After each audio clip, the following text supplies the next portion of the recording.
as you look at your goals and dreams, and I want you to expand them, and it's very important to realize that I found that most people fail in life, not because they aim too high and miss. Most people fail in life because they did just like I did for so many years. They aimed too low and hit. They didn't believe in themselves.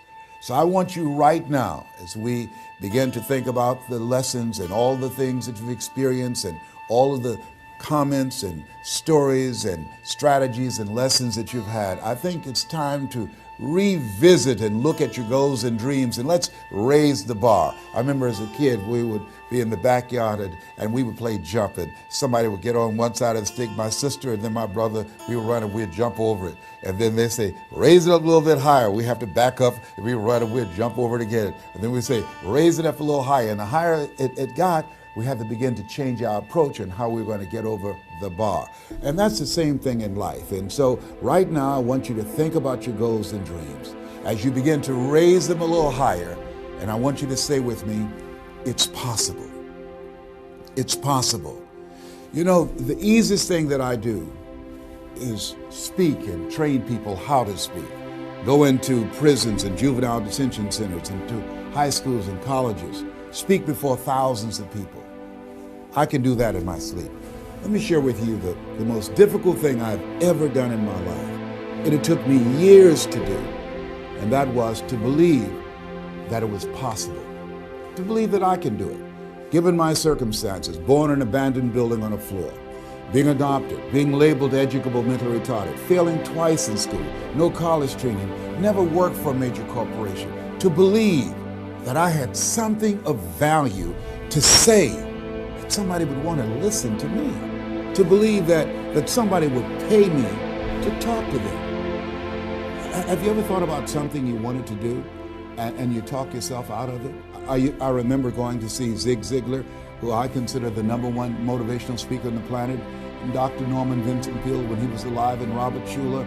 I used to see them and I would be so pumped up and inspired after hearing Jim Rohn, who recently passed, one of the great motivational speakers of all time, and Charlie Tremendous Jones. And I would go to my car pumped up, saying, yes, yes, yes, I can.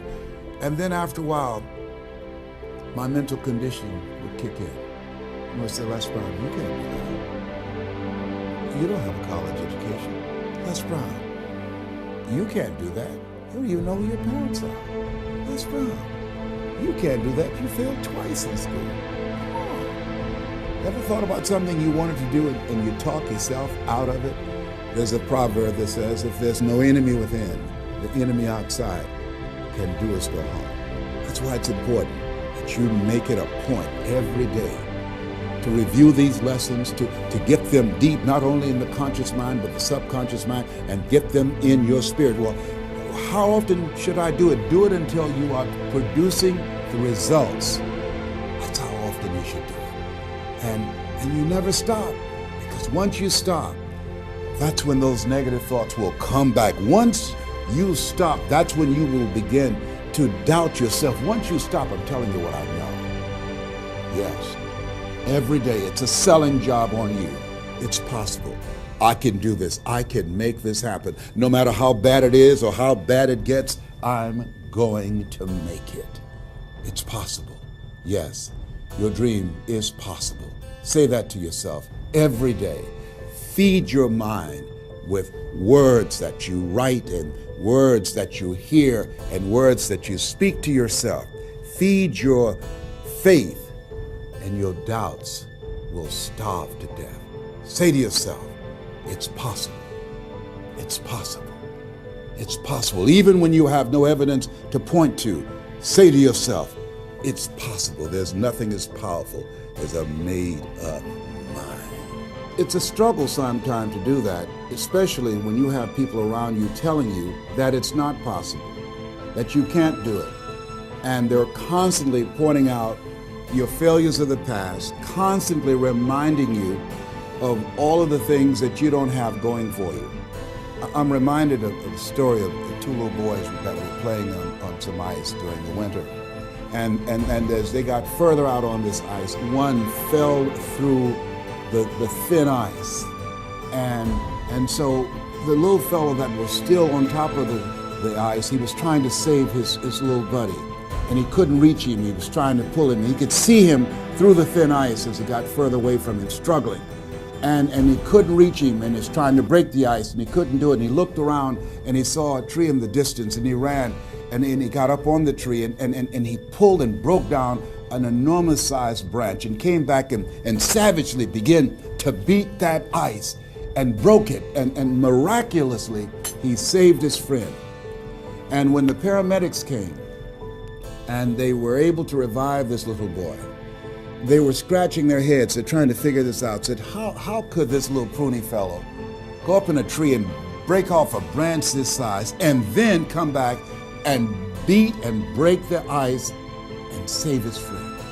They thought it was just miraculous. It was baffling. And an old guy who was there said, I can tell you how he did it. And they said, how? How did he do it? And he said, there was no one here to tell him that he couldn't do it. Whoa. What could you do? What could I do? What could all of us do if we did not have the naysayers in our lives? That we believe naively like that little boy that it was possible. What would you do if failure was not on the table? Do you realize that 87% of people allow the fear of failure to outweigh their desire to succeed because they've been convinced by the evidence, by being practical, by being logical, by being realistic. I did that. Leslie, yes? You're going to speak for corporations? Yes. Leslie, do they have a college education? Yes. Do you? Wesley, you know that I don't have a college education. Leslie, are these people experienced? Yes. Are there people with PhDs and MBAs that they could choose rather than choose you? Yes. So you don't have a college education. You have no experience. You're talking about becoming a speaker, and they're going to reach over people with PhDs and MBAs and years of experience and choose you. Are you being realistic? Come on, Leslie. Come on, Leslie. You can't do this. My brother, he's a wonderful person. And he constantly reminded me that I couldn't do what I'm doing now. But that really wasn't the bad part.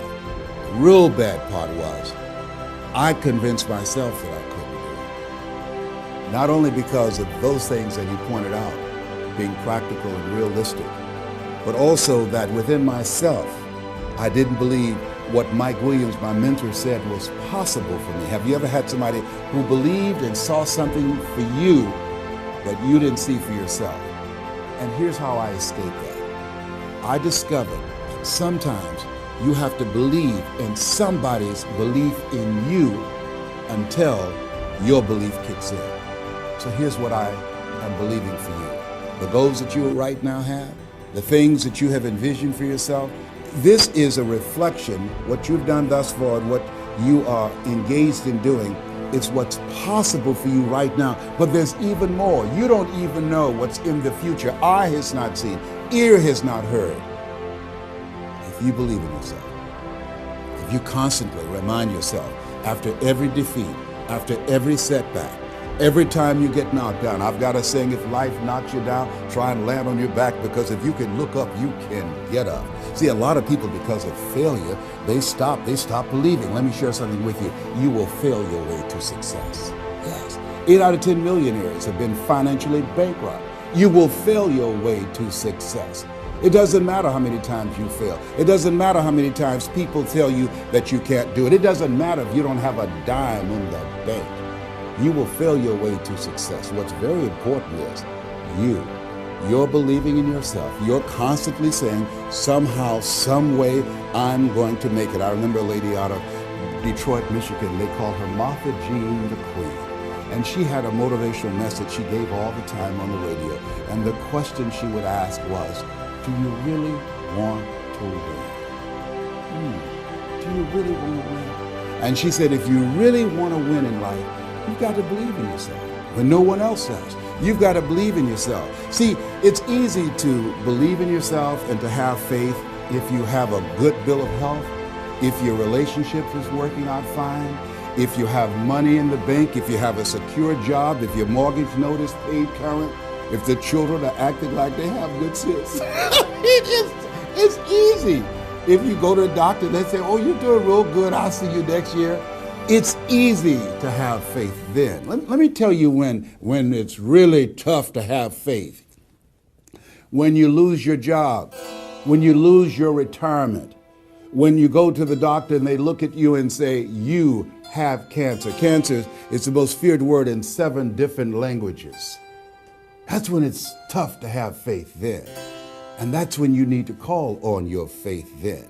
They said faith is the oil that takes the friction out of living. That's when you need to believe in yourself then and judge not according to appearances and say to yourself, it's possible. It's possible. I can make it. It's possible. I'm going to get through this. It's possible. I'm not going to allow this to get the best of me. Yeah. I don't know what you're up against. I don't know what you're facing, but here's what I do know. You've got something special. You've got greatness in you. And I know it's possible that you can live your dream.